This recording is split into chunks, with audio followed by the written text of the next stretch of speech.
Hi everyone, I'm Ali. Welcome to 5,000 Years. In today's video, let's talk about the history and traditions of the Dragon Boat Festival. The Dragon Boat Festival is officially known as the Duanwu Festival in Chinese. Duanwu Festival falls on the 5th day of the 5th month on the traditional Chinese calendar. Therefore, it's also known as the Double Fifth Festival. It originally came from China, and just like the Chinese New Year and the Moon Festival, it is now one of the most celebrated festivals across Asian countries. The origin of the Dragon Boat Festival is often associated with the death of Qu Yuan and Wu Zixu. However, the festival itself has long existed before these historical figures. Chinese people have always regarded themselves as the descendants of the dragon. Not the fire-breathing dragons from Western mythology, but Chinese dragons. According to ancient texts and discoveries, the actual origin of the festival is most likely a ceremony for worshipping the dragon. Rice treats were originally offerings for the dragon, and racing dragon boats was part of the ritual as well. Other than the two traditions we mentioned earlier, there exist many other customs throughout the dynasties. I roughly grouped them into three main categories.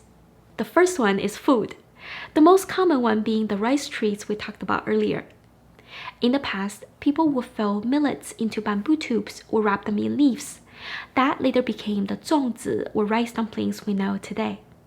Now it is made with glutinous rice with sweet or savory fillings.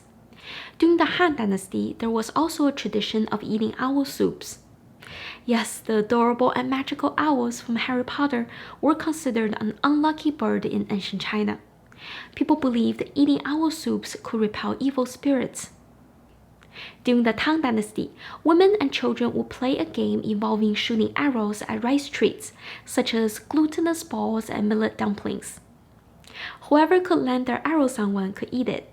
But since these things are small and slippery, it was not as easy as it seems. The second category is repelling evil and illnesses. Ancient Chinese people believe the 5th month of the Chinese calendar is an unlucky month, so there are many traditions related to expelling evil spirits. For example, drinking Rogar wine or Xionghuang wine because it was a common antidote against poison in ancient times. Hanging medicinal herbs on the door such as mugwort and calamus leaves. Taking a bath with medicinal herbs and gathering herbs were also popular activities. People will also put them into pouches and carry them around.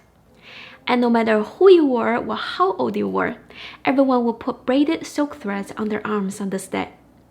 It's made of 5 colored threads of red, yellow, black, white, and blue or green, each representing an element of the 5 elements: metal, wood, water, fire, and earth.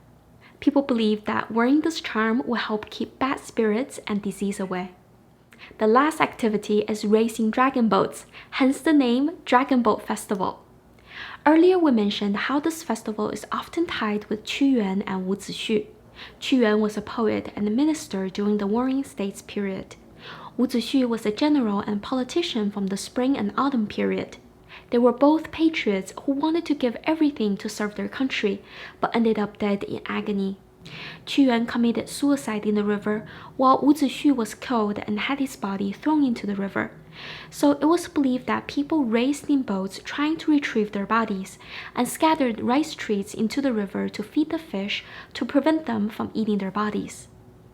Since the boat racing tradition existed before their death, these stories were apparently incorporated into the festival later on.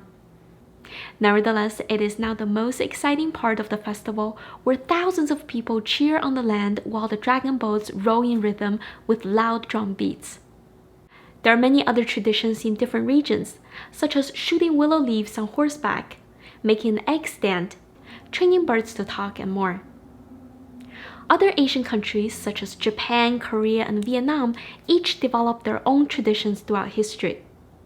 Have you had zongzi or rice dumplings before? What's your favorite tradition of this holiday? Let me know in the comments below. I'll be making more videos about traditional Chinese culture and values, as well as Chinese fashion and history, so don't forget to subscribe if you want to learn more. Thank you for watching. I'll see you next time.